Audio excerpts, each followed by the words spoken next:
Good morning everyone. अच्छा बच्चे, कल हमने टाइम ऑफ सप्लाई हमने शुरू किया था और उसमें हमने बेटा कल कुछ केसेस हमने देखे थे। अभी हम फिलहाल टाइम ऑफ सप्लाई कर रहे हैं गुड्स का। उसमें बेटा हमने कौन कौन से केस देखे थे, एक बार देखो जरा जो चार्ट है।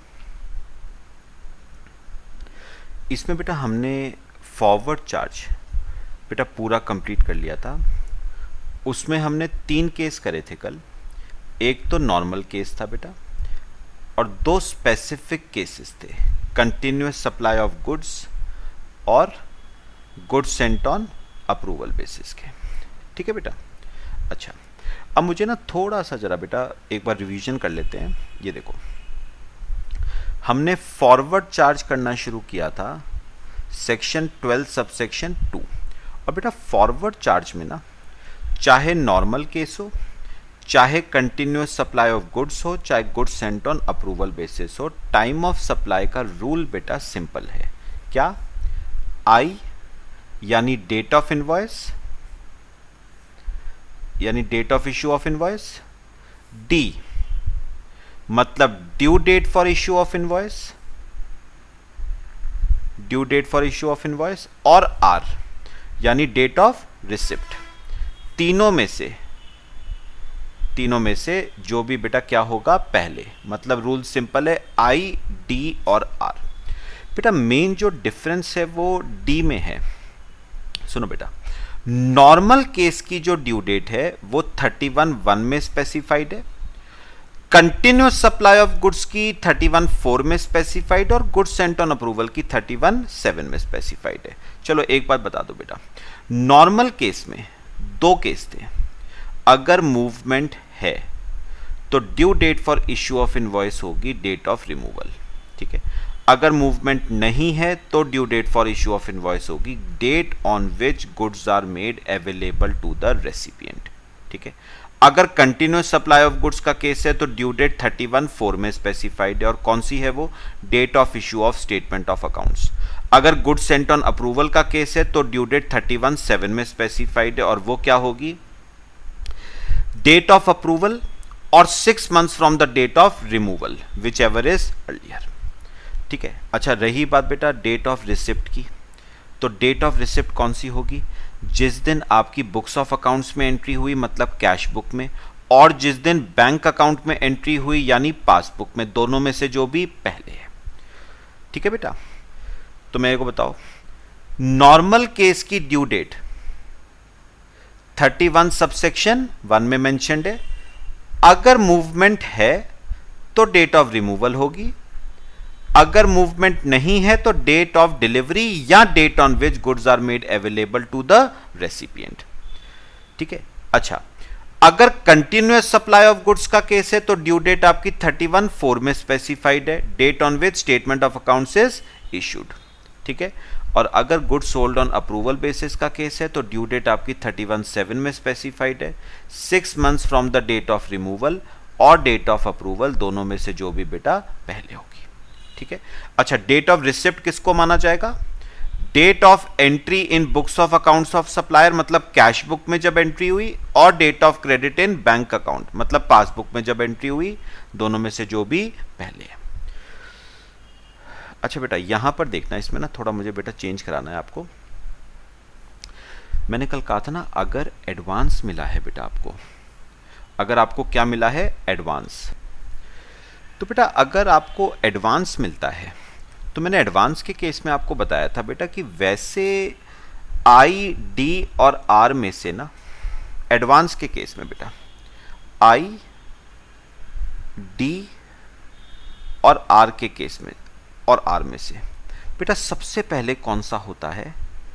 आर होता है, क्योंकि एडवांस तभी है जब बेटा इनवॉइस इशू नहीं हुई। इनवॉइस इशू होने से पहले अगर आपको पैसा मिल जाए तो उसी पैसे को हम एडवांस कहते हैं। तो एडवांस के केस में ना, एडवांस के केस में हमेशा बेटा आर ही पहले आएगा। तो एडवांस के केस में टाइम ऑफ सप्लाई फिर किस पे आनी चाहिए बेटा? आर पे आनी चाहिए ना, लेकिन गवर्नमेंट ने कहा है ऐसा नहीं होगा। रिसिप्ट पे टाइम ऑफ सप्लाई नहीं आएगी इन केस ऑफ एडवांस, फिर किस पे आएगी? कौन से बच गए? आर को छोड़ दो ना, आर पे तो आएगी नहीं एडवांस के केस में, तो फिर किस पे आएगी? आई और D whichever is earlier. तो ये बेटा यहां पर ना लिख लेना अपने पास, time of supply will be date of issue of invoice और due date for issue of invoice, और due date for issue of invoice, दोनों में से जो भी पहले होगा बेटा। तो आर पे नहीं आएगी इन केस ऑफ एडवांस, फिर टाइम ऑफ सप्लाई या तो आई पे आएगी या डी पे आएगी, दोनों में से जो भी बेटा क्या होगा, पहले होगा, आई और D whichever is earlier. ठीक है बच्चे, और यही चीज ना आप अपने कल जो मैंने आपको लिखवाया था ये लास्ट में, वहां पर लिख भी लेना बेटा।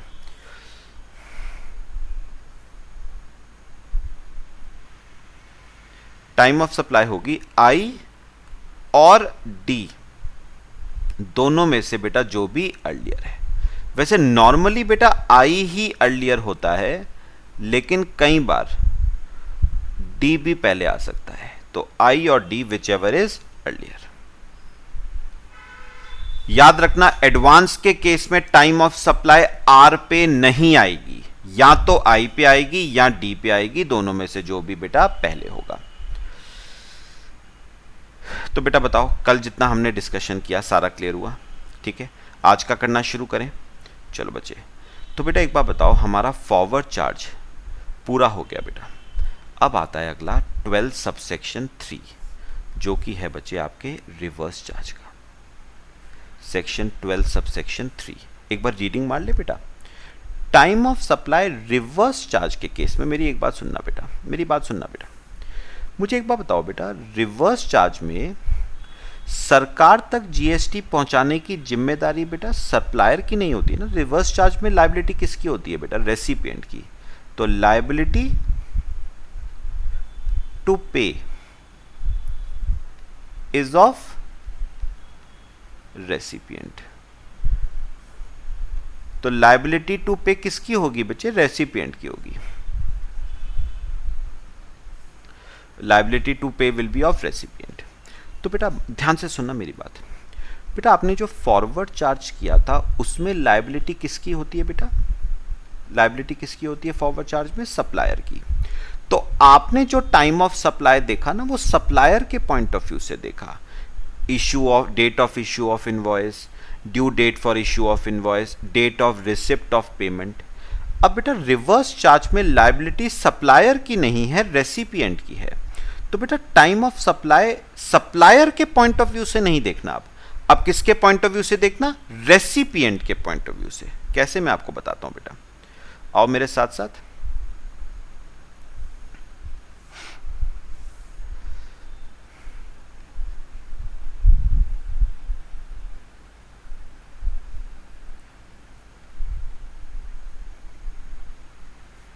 रिवर्स चार्ज, ठीक है, ये है बेटा आपका सेक्शन 12 सबसेक्शन 3। ध्यान से सुनना बेटा बच्चे, रिवर्स चार्ज के केस में ना जो टाइम ऑफ सप्लाई है वो बेटा किसके पॉइंट ऑफ व्यू से देखोगे? वो आप सप्लायर के पॉइंट ऑफ व्यू से नहीं बेटा, वो आप रेसिपिएंट के पॉइंट ऑफ व्यू से देखोगे। सुनना मेरी बात, किसके पॉइंट ऑफ व्यू से देखना है? रेसिपिएंट के पॉइंट ऑफ व्यू से। अब मेरी बात सुनो बेटा, जब सप्लायर, जब फॉरवर्ड चार्ज का केस किया था तो आपने कहा था डेट ऑफ रिमूवल, ठीक है। अब बेटा रेसिपिएंट के पॉइंट ऑफ व्यू से रिमूवल की डेट इंपॉर्टेंट नहीं है ना। हाँ, सप्लायर के पॉइंट ऑफ व्यू से रिमूवल की डेट इंपॉर्टेंट है, लेकिन रेसिपिएंट के पॉइंट ऑफ व्यू से रिमूवल की नहीं, रिसिप्ट ऑफ गुड्स की डेट इंपॉर्टेंट है। तो बात समझो, सप्लायर के लिए इंपॉर्टेंट कौन सी डेट है? फैक्ट्री से कब सामान रिमूव हुआ, ठीक है। लेकिन रेसिपिएंट को रिमूवल से मतलब नहीं है, रेसिपिएंट को मतलब है गुड्स रिसीव कब हुए, मतलब date of receipt of goods, date of receipt of goods. तो सप्लायर के पॉइंट ऑफ व्यू से रिमूवल की डेट इंपॉर्टेंट है, लेकिन रेसिपिएंट को रिमूवल से कोई मतलब नहीं है। रेसिपिएंट को तो मतलब है गुड्स रिसीव कब हुए। बात समझ आई? और अच्छा एक बात बताओ बेटा, सप्लायर के पॉइंट ऑफ व्यू से आपने डेट कौन सी देखी? Date of receipt of payment, supplier को तो पैसा रिसीव होगा ना, अब रेसिपिएंट के पॉइंट ऑफ व्यू से देखना है तो डेट ऑफ रिसिप्ट इंपॉर्टेंट नहीं है, डेट ऑफ पेमेंट इंपॉर्टेंट है, रेसिपिएंट पे करेगा, तो रेसिपिएंट के पॉइंट ऑफ व्यू से डेट ऑफ पेमेंट इंपॉर्टेंट है, डेट ऑफ पेमेंट, ठीक है, डेट ऑफ पेमेंट, और डेट ऑफ, तीसरी है बेटा date of invoice plus 31 days, इसे हम कहते हैं 31 days from the date of issue of invoice, date of invoice plus 31 days, ठीक है बेटा। अच्छा एक बात बेटा छोटी सी और, ये डेट ऑफ पेमेंट क्या होगा बेटा, डेट ऑफ पेमेंट क्या होगा, जिस दिन, अब किसके पॉइंट ऑफ व्यू से देखना है, सप्लायर के पॉइंट ऑफ व्यू से नहीं, रेसिपिएंट के पॉइंट ऑफ व्यू से, date of entry in books of accounts of recipient और date of entry in bank statement whichever is earlier, तो डेट ऑफ पेमेंट होगी date of entry in books of accounts of बेटा बताओ recipient, और date of entry in bank account, in bank account, दोनों में से बेटा जो भी क्या है अर्लियर है, दोनों में से जो भी क्या है अर्लियर, ठीक है। तो date of receipt of goods और डेट ऑफ पेमेंट और date of invoice plus 31 days whichever is earlier, वो आपका टाइम ऑफ सप्लाई होगा, वो आपका बच्चे टाइम ऑफ सप्लाई होगा। सब बताओ, बात समझ आई बेटा, कॉपी कर लो इसे।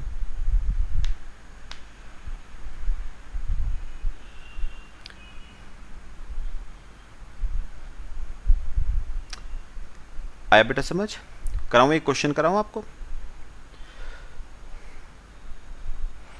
लो बेटा आओ मेरे साथ साथ बच्चे कुछ कॉलम्स बनाना जरा। पहला कॉलम बनाओ date of receipt of goods का, date of receipt of goods का, दूसरा बनाओ date of entry in books of accounts का, date of entry in books of accounts का, फिर बनाओ date of entry in bank statement का, ठीक है, फिर बनाना डेट ऑफ इनवॉइस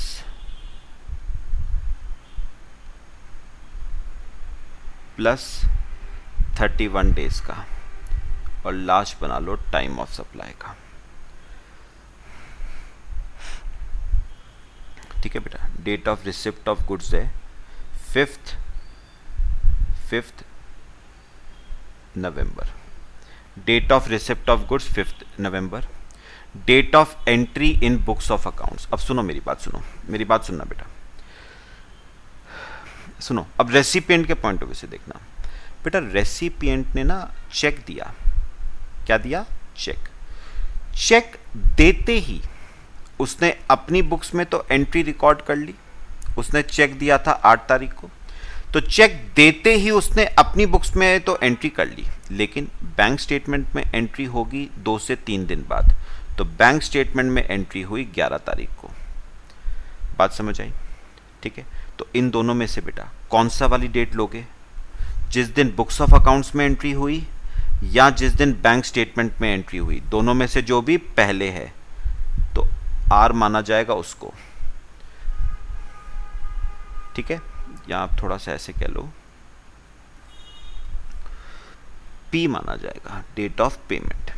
आर तो सप्लायर के पॉइंट ऑफ व्यू से है ना, तो रेसिपिएंट के पॉइंट ऑफ व्यू से तो पी आएगा पेमेंट, तो इसे पी माना जाएगा। तो सुनो, ये जी हो गया date of receipt of goods ये P हो गया डेट ऑफ पेमेंट और है date of invoice plus 31 days. मैं एग्जांपल दे देता हूं आपको, यहां पर सपोज डेट ऑफ इनवॉइस है 1 नवंबर,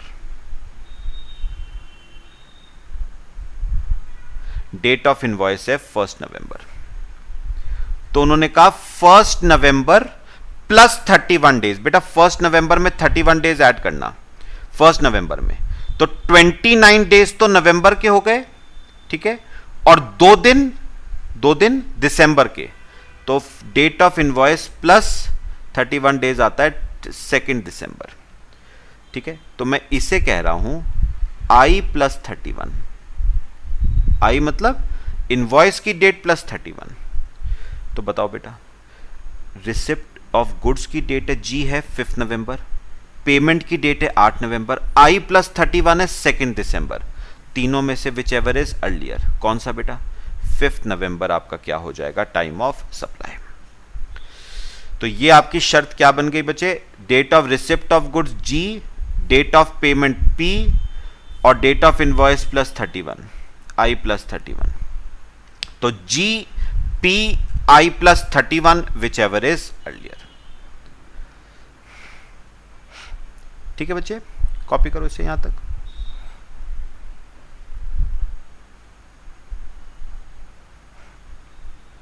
एक और करें बेटा,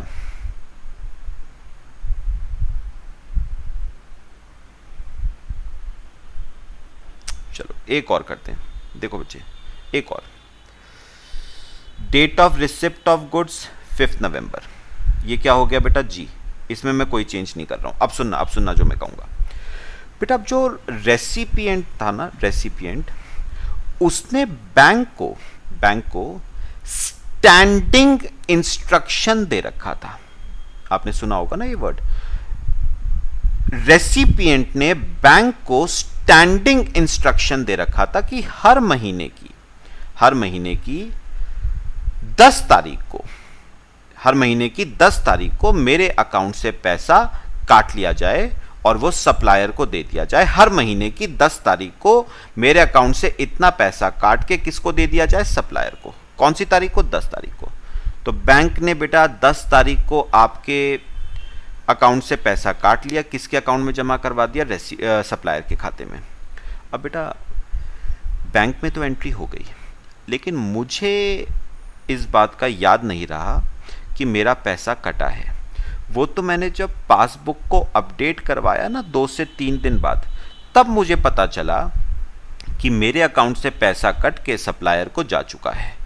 तो मैंने पासबुक अपडेट करवाई 13 तारीख को, तो बुक्स ऑफ अकाउंट्स में मैंने एंट्री कब करी, 13 को।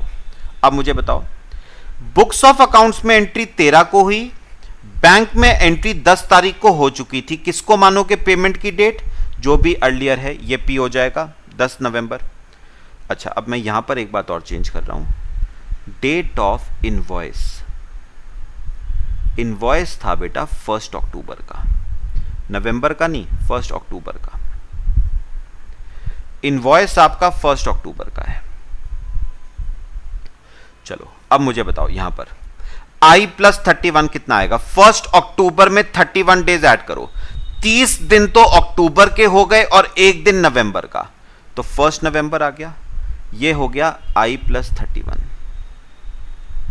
अब बताओ बेटा आपका वो क्या होगा, टाइम ऑफ सप्लाई, 5 नवंबर और 10 नवंबर और 1 नवंबर विच एवर इज अर्लियर। तो 1 नवंबर आपका क्या हो जाएगा, टाइम ऑफ सप्लाई। ये आपका बेटा टाइम ऑफ सप्लाई हो जाएगा। तो सिंपल सी बात थी, G यानी रिसिप्ट ऑफ गुड्स, P यानी date of payment, I plus 31 यानी date of issue of invoice plus 31 days whichever is earlier. ये आपका रिवर्स चार्ज हो गया। ठीक है बेटा, रिवर्स चार्ज समझ आया।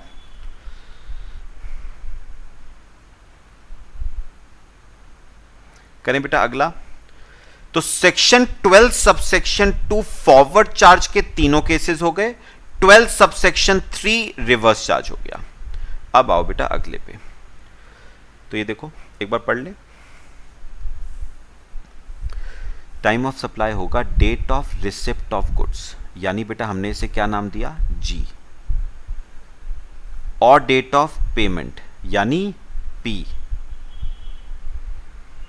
ठीक है, और डेट ऑफ इनवॉइस प्लस 31 मतलब आई प्लस 31, तीनों में से जो भी बेटा क्या होगा, पहले होगा, तीनों में से विच एवर इज अर्लियर, ठीक है। अच्छा, डेट ऑफ पेमेंट होगी date of entry in books of accounts of recipient और date of debit from bank account, मतलब date of entry in bank account whichever is earlier, ठीक है बच्चे। बेटा ये वाला जो नोट है ना, ये 2 मिनट, ये बाद का है बेटा, थोड़ा सा यहाँ पर आ गया, ये सर्विसेज का केस है, अभी तो हम गुड्स का केस कर रहे हैं ना, ये सर्विसेज की बात है बेटा, ये हम बाद में पढ़ेंगे, ये गलती से गुड्स वाले पार्ट में लिखा गया है, ये सर्विसेज का है, ये बाद में पढ़ेंगे। चलो, तो 12 subsection 2 forward charge, 12 subsection 3 reverse charge. अब करते हैं section 12 subsection 4, that is supply of vouchers. ध्यान से सुनना बेटा, इंपॉर्टेंट है सिंपल कंसेप्ट, देखना।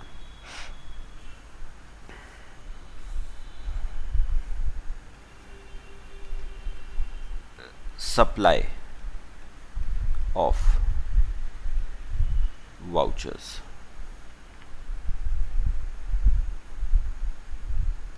Section 12 subsection 4।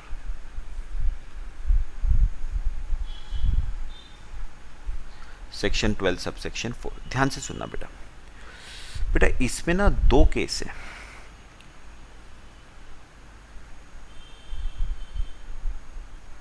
दो केस हैं। If supply is not identifiable,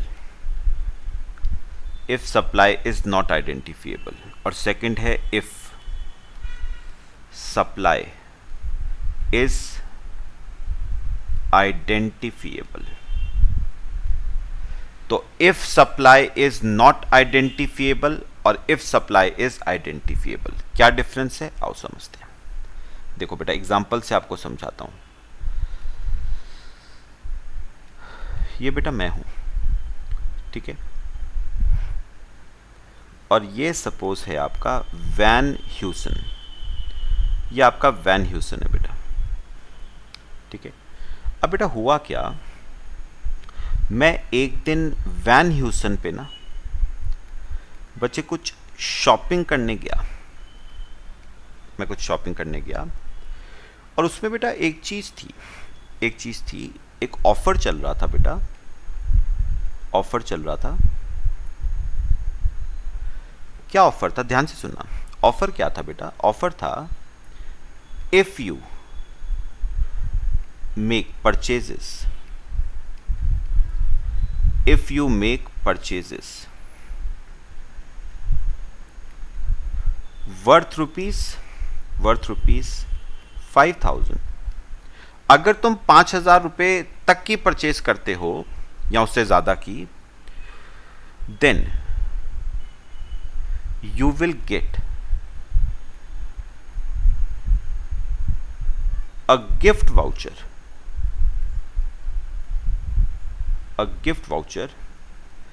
worth ₹1000। आपको एक गिफ्ट वाउचर मिलेगा worth ₹1000 for ₹100 only.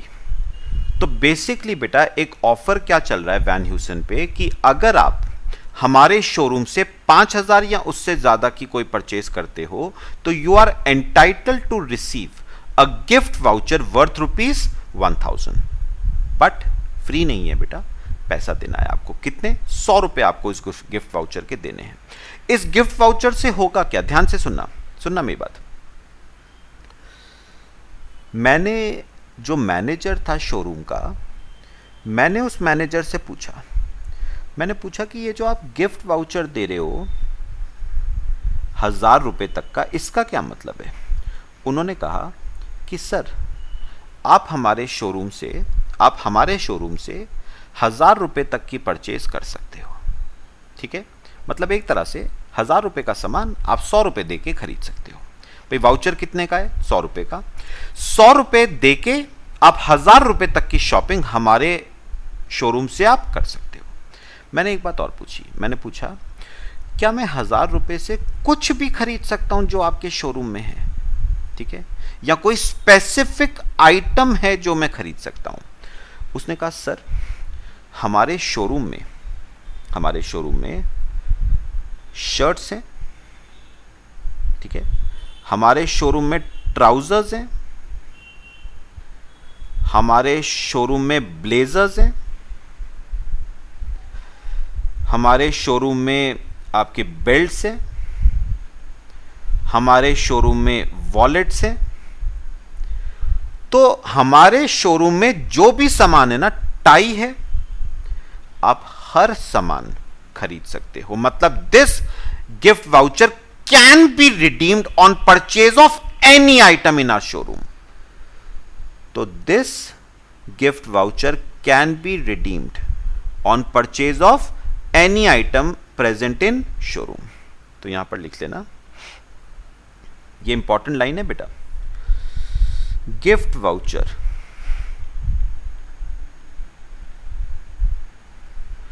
Can be redeemed on purchase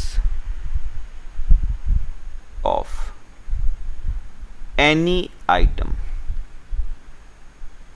in showroom। तो आप शोरूम में से कुछ भी सामान आप क्या कर सकते हो? आप परचेज कर सकते हो इस गिफ्ट वाउचर के थ्रू, ₹1000 तक का। पहले बताओ बेटा, बात समझ आई? तो इंपॉर्टेंट लाइन यहां पर क्या है? This gift voucher can be redeemed on purchase of any item in showroom. Copy करो बेटा, फिर मैं आपको कंसेप्ट समझाता हूं।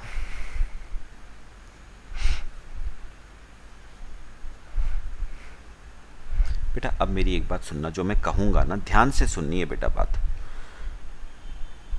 मुझे बेटा एक बात का जवाब देना, मैं सिर्फ बेटा गिफ्ट वाउचर की बात कर रहा हूं, मैं सिर्फ गिफ्ट वाउचर की बात कर रहा हूं। आपने ये गिफ्ट वाउचर कितने का खरीदा? 100 का। मैं जानना चाहता हूं इस गिफ्ट वाउचर पे टाइम ऑफ सप्लाई कब आएगा? ध्यान से सुनना, इस गिफ्ट वाउचर पे ₹100 पे, मैं ₹100 की बात कर रहा हूं सिर्फ, गिफ्ट वाउचर पे टाइम ऑफ सप्लाई कब आएगा, ये हमें डिस्कशन करना है। तो बेटा मैं एक बात जानना चाहता हूं, ध्यान से सुनना, मैं एक बात जानना चाहता हूं कि ध्यान से सुनना, कि इस गिफ्ट वाउचर पे टाइम ऑफ सप्लाई कब आएगा। अब सुनो ध्यान से, अगर आप कहते हो कि इस गिफ्ट वाउचर पे टाइम ऑफ सप्लाई आ जाएगा, आज मतलब जिस दिन ये गिफ्ट वाउचर इशू हुआ है। अगर आप ये कहते हो कि गिफ्ट वाउचर पे टाइम ऑफ सप्लाई आ जाएगा, मतलब जिस दिन गिफ्ट वाउचर इशू हुआ है, तो मैं डिस्कशन थोड़ा सा आपसे करना चाहता हूं, सुनना। अगर आप ये कहते हो कि गिफ्ट वाउचर पे टाइम ऑफ सप्लाई आएगा आज, यानी डेट ऑफ इशू पे, तो बेटा मैंने आपको टाइम ऑफ सप्लाई का कल रेलेवेंस बताया था ना, क्यों टाइम ऑफ सप्लाई डिटरमिन करते हो? क्योंकि बेटा अगर टाइम ऑफ सप्लाई आ जाएगा ना आज, तो ये जमा अगले महीने की 20 तारीख को होगा। सपोज बेटा ये ऑफर ना नवंबर में निकला है, दिवाली के मौके पे। सपोज दिवाली नवंबर में आ रही है, तो दिवाली के मौके पे बेटा ये ऑफर निकला है, ठीक है? तो नवंबर को बेस बना के चलो। अब मुझे बताओ, अगर आप ये कहते हो कि ये इस गिफ्ट वाउचर पे टाइम ऑफ सप्लाई आ जाएगा on the date of issue of voucher नवंबर में, तो बेटा याद रखना इस पे जो जीएसटी बनता है वो जमा कब होगा? अगले महीने की 20 तारीख तक, मतलब 20 दिसंबर तक आपको जीएसटी जमा करना पड़ेगा। समझ आया? लेकिन बेटा प्रॉब्लम पता है क्या आएगी, जमा तो मैं कर दूंगा अगले महीने जीएसटी, इस 100 रुपये पे जितना जीएसटी बनेगा जमा कर दूंगा बेटा सरकार के पास दिसंबर में, कोई दिक्कत नहीं है। लेकिन थोड़ा सा एक कन्फ्यूजन है, किस रेट पे जमा करूंगा जीएसटी, किस रेट पे जमा करूंगा जीएसटी। भाई जीएसटी के तो आपने पढ़े हुए हैं ना, बहुत सारे रेट होते हैं बेटा, गुड्स के केस में तो और भी ज़्यादा हैं, 0.125, 2.5 है ना, बहुत सारे रेट हैं बेटा, 6, 9, 14, बहुत सारे रेट हैं। तो किस रेट पे जमा करोगे? सुनो बेटा, मुझे बताओ ये वाउचर क्या शर्ट्स खरीदने के लिए यूटिलाइज हो सकता है? हो सकता है बेटा। शर्ट पे जीएसटी रेट सपोज 5% है, एग्जांपल ले रहा हूं। क्या ये गिफ्ट वाउचर ट्राउजर खरीदने के लिए यूटिलाइज हो सकता है? बिल्कुल हो सकता है बेटा। सपोज बेटा ट्राउजर पे रेट 12% है, ठीक है। क्या ये ब्लेजर खरीदने के लिए ये गिफ्ट वाउचर यूटिलाइज हो सकता है? बिल्कुल हो सकता है बेटा। ब्लेजर पे बेटा 28% है सपोज। क्या बेल्ट्स पे यूटिलाइज हो सकता है बेटा? बिल्कुल हो सकता है। बेल्ट्स पे 18% है, वॉलेट्स पे 18% है, टाई पे 18% है। बात समझ आ रही है? तो प्रॉब्लम ये आएगी कि आप सरकार के पास जीएसटी तो जमा कर दोगे दिसंबर में, अगले महीने की 20 तारीख तक, लेकिन किस रेट पे करोगे? 5% पे करोगे, 12 पे करोगे, 28 पे करोगे या 18 पे करोगे? क्योंकि ध्यान से सुनना, क्योंकि मुझे अभी आज ये नहीं पता कि आप इस गिफ्ट वाउचर को किस पर्पस के लिए यूटिलाइज करोगे। क्या आप इसको शर्ट खरीदने के लिए यूटिलाइज करोगे? मुझे नहीं पता। क्या आप इसको ट्राउजर खरीदने के लिए यूटिलाइज करोगे? क्या आप इसको ब्लेजर खरीदने के लिए यूटिलाइज करोगे? या बेल्ट, वॉलेट या टाई खरीदने के लिए आप यूटिलाइज करोगे? अगर बेटा आप शर्ट खरीदने के लिए यूटिलाइज करते हो तो बेटा जीएसटी जाएगा 5% के हिसाब से। लेकिन वो आज थोड़ी ना पता है वैन ह्यूसन वालों को कि आप कल को क्या खरीदोगे। आप कल को अगर शर्ट खरीदते हो तो जीएसटी जाएगा 5% पे, ट्राउजर खरीदते हो तो जीएसटी जाएगा 12% पे, ब्लेजर खरीदते हो तो जीएसटी जाएगा 28% पे, बेल्ट, वॉलेट, टाई खरीदते हो तो जीएसटी जाएगा 18% पे। लेकिन ये बात आज थोड़ी ना पता है वैन ह्यूसन वालों को। ये बात तो कब पता चलेगी बेटा? जब आप वाउचर को रिडीम करोगे। बेटा आज वैन ह्यूसन वाले ये कैसे कह सकते हैं कि आज से 1 महीने बाद आप क्या खरीदोगे? Shirt, trouser, blazer, belt, wallet, tie क्या खरीदोगे? सबके जीएसटी रेट बेटा अलग अलग हैं। तो वैन ह्यूसन ये कह नहीं सकता है कि आप फ्यूचर में क्या खरीदोगे। पक्का? तो ये बात कब पता चलेगी बेटा? जब मिस्टर ए इस वाउचर को क्या करेगा? रिडीम करेगा। ठीक है, ये बात on the date of issue of voucher नहीं पता चल सकती कि आप क्या खरीदोगे फ्यूचर में। पक्का? ये बात कब पता चलेगी? ये बात तब पता चलेगी जब मिस्टर ए एक्चुअल में इस वाउचर को क्या करेगा? रिडीम। तो बेटा उन्होंने पता है क्या कहा? उन्होंने कहा सप्लाई इज नॉट आइडेंटिफिएबल। मतलब हम ये आइडेंटिफाई नहीं कर सकते कि आप फ्यूचर में खरीदोगे तो क्या खरीदोगे। It cannot be identified as on today. आज हम इस बात को नहीं कह सकते कि फ्यूचर में आप खरीदोगे तो क्या खरीदोगे। तो बेटा मैं जीएसटी अगले महीने जमा तो करवा दूंगा, लेकिन प्रॉब्लम समझो ना क्या आएगी? प्रॉब्लम आएगी किस रेट पे जमा करवाऊंगा। क्योंकि बेटा आप शर्ट खरीदोगे फ्यूचर में तो यह बात आज कैसे पता चल जाएगी? आप ब्लेजर खरीदोगे फ्यूचर में तो यह बात आज थोड़ी ना पता चलेगी। यह बात तो उस दिन पता चलेगी जिस दिन आप एक्चुअल में वाउचर को क्या करोगे? रिडीम करोगे बेटा। तो उन्होंने कहा सप्लाई इज नॉट आइडेंटिफिएबल, मतलब हम ये पक्का श्योरिटी के साथ नहीं कह सकते हैं कि फ्यूचर में आप क्या खरीदोगे। तो उस केस में बेटा टाइम ऑफ सप्लाई बेटा आज फिक्स हो सकती है? टाइम ऑफ सप्लाई हो ही नहीं सकती बेटा। क्यों? क्योंकि ये श्योरिटी के साथ कहा ही नहीं जा सकता कि आप फ्यूचर में खरीदोगे तो क्या खरीदोगे। तो टाइम ऑफ सप्लाई फिक्स होगी on the date of redemption of voucher, जिस दिन एक्चुअल में आप वाउचर को रिडीम करोगे, on the date of redemption of voucher. तो जिस दिन आप वाउचर को रिडीम करोगे ना, उस दिन हम ये कह सकेंगे कि हमें जीएसटी किस रेट पे जमा करना है। बेटा आज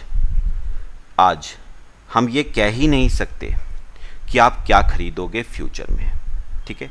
अगर एक बात सुनो, मैं दोबारा एक बार बोलता हूं बेटा, अगर आप ये कहते हो कि वाउचर का 100 रुपये का टाइम ऑफ सप्लाई आज फिक्स होगा, यानी on the date of issue, यानी नवंबर में, तो बेटा जीएसटी कब जमा करवाना पड़ेगा? दिसंबर में। लेकिन समझो ना प्रॉब्लम क्या आएगी, प्रॉब्लम आएगी किस रेट पे जमा करवाओगे बेटा, शर्ट वाले रेट पे, ट्राउजर वाले रेट पे, ब्लेजर वाले रेट पे, या बेल्ट वॉलेट टाई के रेट पे, किस रेट पे जमा करवाओगे बेटा? रेट की दिक्कत आएगी, ठीक है। क्योंकि आज ये श्योरिटी के साथ कहा नहीं जा सकता है, सप्लाई को आइडेंटिफाई नहीं करा जा सकता है, ठीक है भाई। आज ये श्योरिटी के साथ कैसे कहते हैं कि आप फ्यूचर में क्या खरीदने वाले हो?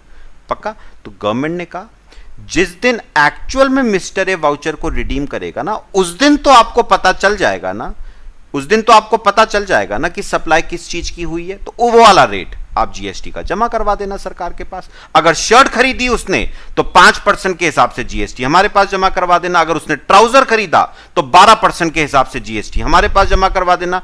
अगर ब्लेजर खरीदा तो 28% के हिसाब से जमा करवा देना। अगर बेल्ट वॉलेट टाई खरीदी तो आपका से 18% के हिसाब से जमा करवा देना। बात समझ आई? लेकिन आज ये श्योरिटी के साथ नहीं कहा जा सकता कि वो फ्यूचर में खरीदेगा तो क्या खरीदेगा। सप्लाई जो फ्यूचर में होनी है, it cannot be identified as of today. मेरे ख्याल से बच्चे समझ आया। अच्छा, अब अगला तो बेटा फिर अपने आप ही आपको समझ आना चाहिए। अगला तो सिंपल हो गया बेटा। अब इसी एग्जाम्पल में मैं ऐड कर रहा हूं बेटा, इसी एग्जाम्पल में assume in the above case that gift voucher of ₹100 can be only utilized for purchase of shirts। अब बताओ बेटा, अब तो कोई दिक्कत ही नहीं आनी चाहिए आपको। अब बताओ बेटा, उन्होंने कहा ये जो वाउचर हम आपको दे रहे हैं ना, जिसके आपने हमें 100 रुपये दिए हैं, ठीक है, ये वाउचर आप सिर्फ और सिर्फ किसकी परचेज के लिए यूटिलाइज कर सकते हो बेटा? शर्ट्स की परचेज के लिए आप यूटिलाइज कर सकते हो। आप इस वाउचर से ना ब्लेजर, ना बेल्ट, ना वॉलेट, ना टाई, ना ट्राउजर, आप कोई और सामान परचेज नहीं कर सकते। सिर्फ और सिर्फ आप क्या चीज परचेज करोगे बेटा? शर्ट्स। तो मुझे एक बात बताओ बेटा, फ्यूचर में जो सप्लाई होनी है, क्या उस सप्लाई को बेटा आज आइडेंटिफाई किया जा सकता है या नहीं? बिल्कुल बेटा। अगर फ्यूचर में खरीदेगा तो क्या खरीदेगा बेटा? शर्ट ही खरीदेगा, और कुछ तो खरीद सकता ही नहीं। तो फ्यूचर में जो सप्लाई होनी है उसे आज आइडेंटिफाई किया जा सकता है। आज श्योरिटी के साथ कहा जा सकता है कि फ्यूचर में अगर यह पर्सन खरीदेगा तो क्या खरीदेगा? शर्ट्स ही खरीदेगा। तो अपने आप बताओ इसका टाइम ऑफ सप्लाई आज ही फिक्स कर दूं या बेटा जिस दिन वो खरीदेगा शर्ट उस दिन फिक्स करूं? सोचो बेटा, आज ही फिक्स कर दो ना, आज ही फिक्स कर दो। क्यों बेटा? क्योंकि बेटा कहा जा सकता है ना, श्योरिटी से कहा जा सकता है कि फ्यूचर में अगर आप खरीदोगे तो क्या खरीदोगे? शर्ट्स। और शर्ट्स पे जीएसटी का रेट क्या है? 5% है। तो date of issue of voucher, यानी आज की डेट ही आपकी क्या हो जाएगी? टाइम ऑफ सप्लाई, और आपको जीएसटी जमा करवाना पड़ेगा 20 दिसंबर तक। कितने रेट के हिसाब से? 5% के हिसाब से, क्योंकि अगर ये खरीदेगा तो क्या खरीदेगा बेटा? शर्ट्स ही खरीदेगा, और कुछ तो खरीद सकता ही नहीं, और शर्ट्स का जीएसटी रेट हमें पता ही है 5%। दिक्कत तो तब है when that voucher can be utilised for making 2 और मोर देन 2 परचेजेस। तब यह श्योरिटी के साथ नहीं कहा जा सकता कि फ्यूचर में वो खरीदेगा तो क्या खरीदेगा। तो यह बेटा आपका सप्लाई ऑफ वाउचर्स का केस है। मेरे ख्याल से बच्चे पूरा केस क्लियर हुआ, डिफरेंस क्लियर हुआ। कॉपी करो बेटे।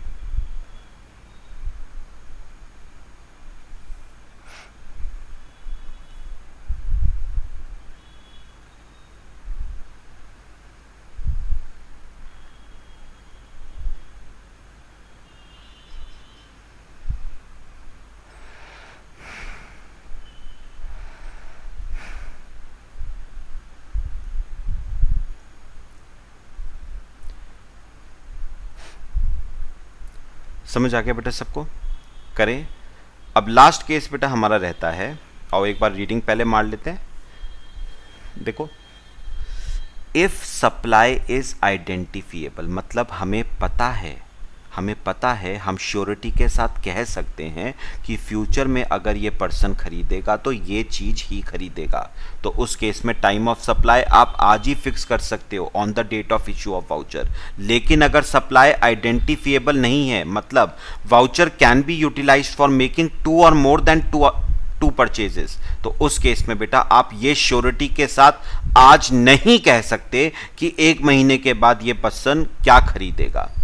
ठीक है, तो उस केस में जब तक वो ना खरीद ले, जब तक वो वाउचर को रिडीम ना करा ले, आप टाइम ऑफ सप्लाई नहीं फिक्स कर सकते।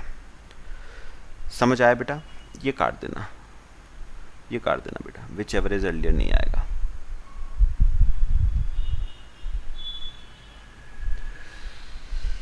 समझ आ गया बेटा? चलो, अब बेटा लास्ट आता है छोटा सा, interest, late fees, penalty etcetera, section 12 subsection 6 क्या है अभी पढ़ लेते हैं बेटा, अभी समझ लेते हैं, बहुत सिंपल सा।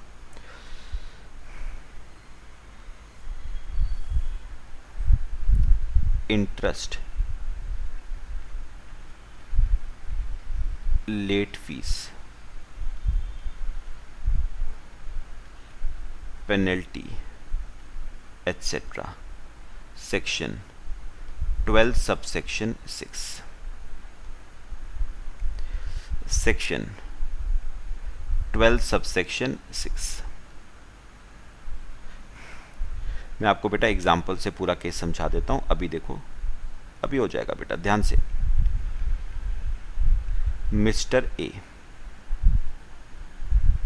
ये आपका बेटा सप्लायर है,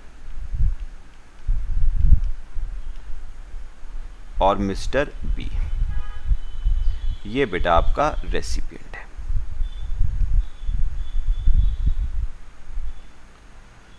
ठीक है, अब बच्चे हुआ क्या है, सप्लायर ने रेसिपिएंट को कुछ गुड्स की बेटा सप्लाई करी, सप्लाई ऑफ गुड्स। ठीक है, मैं यहां पर कुछ डेट्स लिख रहा हूं। वर्थ रुपीज से 1 लाख, 1 लाख रुपए के गुड्स की क्या करी है, सप्लाई। अब सुनो बेटे, बेटा गुड्स का रिमूवल, गुड्स का रिमूवल हुआ 5 नवंबर को, गुड्स का रिमूवल हुआ 5 नवंबर को। इनवॉइस इशू किया, इनवॉइस इशू कर दिया था 3 नवंबर को, तो इनवॉइस इशू करा 3 नवंबर को, रिमूवल हुआ 5 तारीख को। ठीक है, अब बेटा हुआ क्या, सुनो सुनो सुनो, ध्यान से सुनना बेटा। ए ने बी को जो ये सप्लाई करी थी ना 1 लाख की, ये बेटा उधार पे करी थी, ये क्रेडिट सेल थी। ठीक है, और उसने क्रेडिट पीरियड दिया 2 महीने का, क्रेडिट पीरियड दिया 2 महीने का। तो सुनो, से सेल करी थी उसने 1 अक्टूबर को, सप्लाई करी थी 1 अक्टूबर को और क्रेडिट पीरियड कितना दिया, 2 महीने का। मतलब बताओ ड्यू डेट अगर मैं पूछूं तो ड्यू डेट क्या आ गई, 1 अक्टूबर प्लस 2 मंथ्स, 1 नवंबर 1 दिसंबर, तो ड्यू डेट आ गई 1 दिसंबर। बात समझ आई बेटा? ठीक है, अब सुनो सुनो। अब बेटा ए ने बी से एक बात और कही। ए ने बी से कहा अगर तूने पैसा 1 दिसंबर तक दे दिया जो कि तेरी ड्यू डेट है तो बहुत अच्छी बात है, ठीक है, तो बहुत अच्छी बात है। लेकिन अगर तूने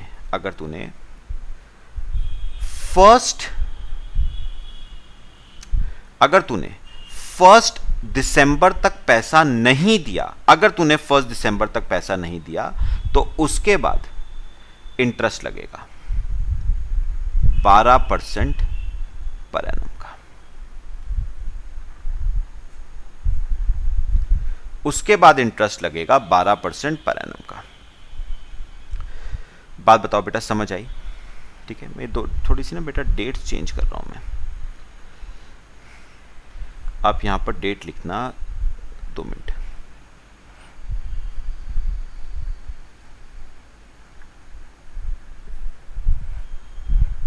पहले लिख लो बेटा इनवॉइस, फिर लिख लो रिमूवल। इनवॉइस बेटा 1 अक्टूबर का है और रिमूवल 5 अक्टूबर को हुआ है, ठीक है। तो मेरे को एक बात बताओ बेटा, आपने सप्लाई करी 1 अक्टूबर को, इनवॉइस 1 अक्टूबर को इश्यू कर दिया, लेकिन रिमूवल 5 अक्टूबर को हुआ है। उधार का समय 2 महीने का दिया है, तो 1 अक्टूबर से 2 महीने मतलब उसको पेमेंट 1 दिसंबर तक करनी है। अगर कर दी वेल एंड गुड, नहीं तो इंटरेस्ट लगेगा 12% पर एनम का।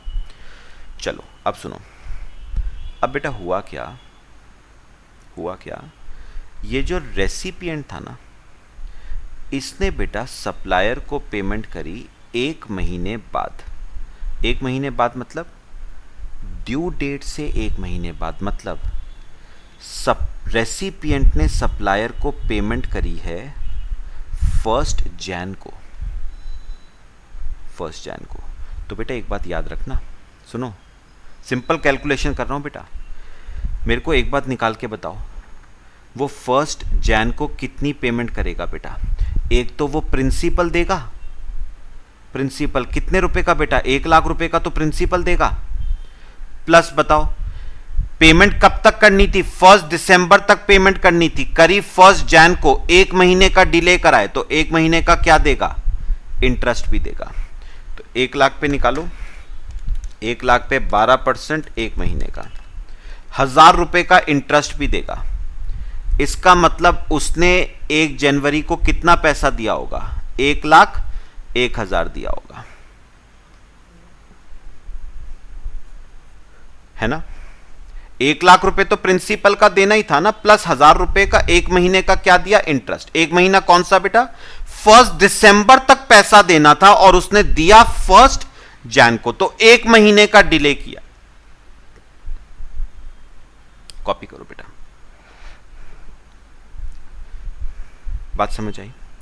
अब ध्यान से जो मैं बोलूंगा बेटा, अब इस वाले एग्जांपल में ना बेटा टाइम ऑफ सप्लाई बेटा 1 नहीं आएगा। इस एग्जांपल में टाइम ऑफ सप्लाई 2 आएंगे बेटा। कौन कौन से 2? एक तो टाइम ऑफ सप्लाई आएगा इस 1 लाख का, और एक टाइम ऑफ सप्लाई आएगा इस 1000 का। बेटा इस 1 लाख का टाइम ऑफ सप्लाई तो आएगा फॉरवर्ड चार्ज के नॉर्मल केस के हिसाब से, फॉरवर्ड चार्ज का केस है तो 12 सबसेक्शन 2 के हिसाब से आएगा, और इस पे टाइम ऑफ सप्लाई 12 सबसेक्शन 6 के हिसाब से आएगा, जो हमें डिस्कस करना है, interest, late fees, penalty etcetera. तो इस वाले एग्जांपल में टाइम ऑफ सप्लाई बच्चे 2 आएंगे। एक तो टाइम ऑफ सप्लाई आएगा 1 लाख रुपए पे, 1 लाख रुपए पे, उस पे तो टाइम ऑफ सप्लाई आएगा अंडर सेक्शन 12 सबसेक्शन 2, और एक टाइम ऑफ सप्लाई आएगा 1000 रुपए पे, उस पे टाइम ऑफ सप्लाई आएगा अंडर सेक्शन 12 सबसेक्शन 6। तो 2 टाइम ऑफ सप्लाई आएंगे। अब सुनो, पहले बेटा 12(2) के हिसाब से बताओ, 12(2) के हिसाब से क्या आता है, आई डी आर, तीनों में से विच एवर इज अर्लियर। चलो बताओ बेटा, इनवॉइस की डेट क्या थी, देखो 1 अक्टूबर इनवॉइस की डेट। अच्छा, ड्यू डेट क्या होती है, गुड्स में मूवमेंट है तो डेट ऑफ रिमूवल 5 अक्टूबर, और डेट ऑफ रिसिप्ट बताना, रिसिप्ट कब हो रही है पैसे की, 1 लाख रुपए की रिसिप्ट कब हो रही है, 1 जनवरी को। तीनों में से विच एवर इज अर्लियर, तो आई आ जाएगा टाइम ऑफ सप्लाई, आई पे आ जाएगा, तो 1 लाख रुपए पे तो टाइम ऑफ सप्लाई आ गया आई पे, 1 अक्टूबर टाइम ऑफ सप्लाई। बात समझ आई।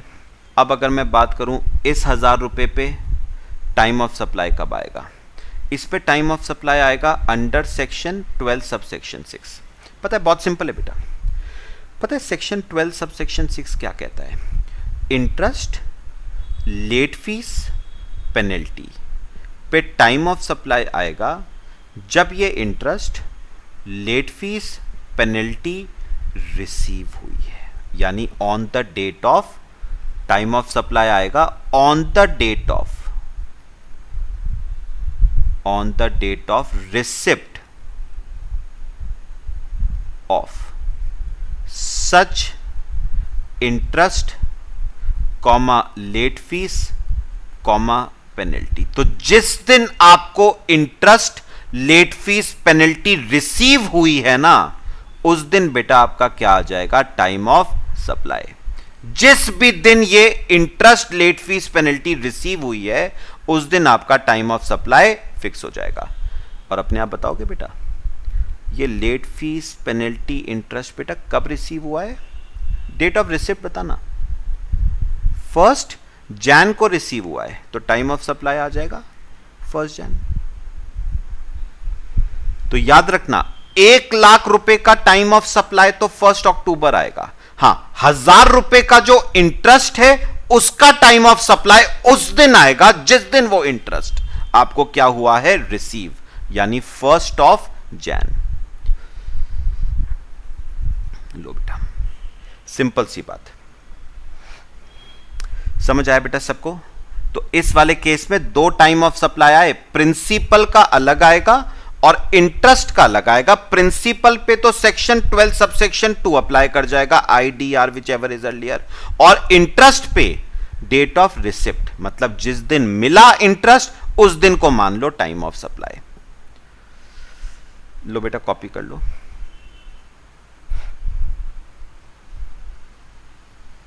ठीक है बच्चे, चलो एक रीडिंग मार लेते हैं। देखो, टाइम ऑफ सप्लाई क्या होगा, date on which such addition in value. बेटा एडिशन इन वैल्यू मतलब, एडिशन इन वैल्यू मतलब इंटरेस्ट, लेट फीस, पेनल्टी, इन्हें हम एडिशन इन वैल्यू कह रहे हैं, इज रिसीव्ड। तो जिस दिन आपको ये इंटरेस्ट, लेट फीस, पेनल्टी मिली, उसी दिन को क्या मान लो बेटे, टाइम ऑफ सप्लाई। ठीक है बच्चे, बस गुड्स का केस बेटा हमारा सारा खत्म हो गया। 12 सबसेक्शन 2 फॉरवर्ड चार्ज 3 केस करे हमने, 12 subsection 3 reverse charge, 12 subsection 4 vouchers का केस, और 12 subsection 6 interest, late fees, penalty का केस। ठीक है बेटा, चलो बाकी बच्चे नेक्स्ट क्लास में डिस्कस करेंगे। और नेक्स्ट क्लास में बेटा मैं आपको ना स्टडी मटेरियल के कुछ क्वेश्चंस करवाऊंगा time of supply of goods के। ठीक है, चलो बेटा नेक्स्ट क्लास में क्वेश्चंस डिस्कस करते हैं। Till then thank you.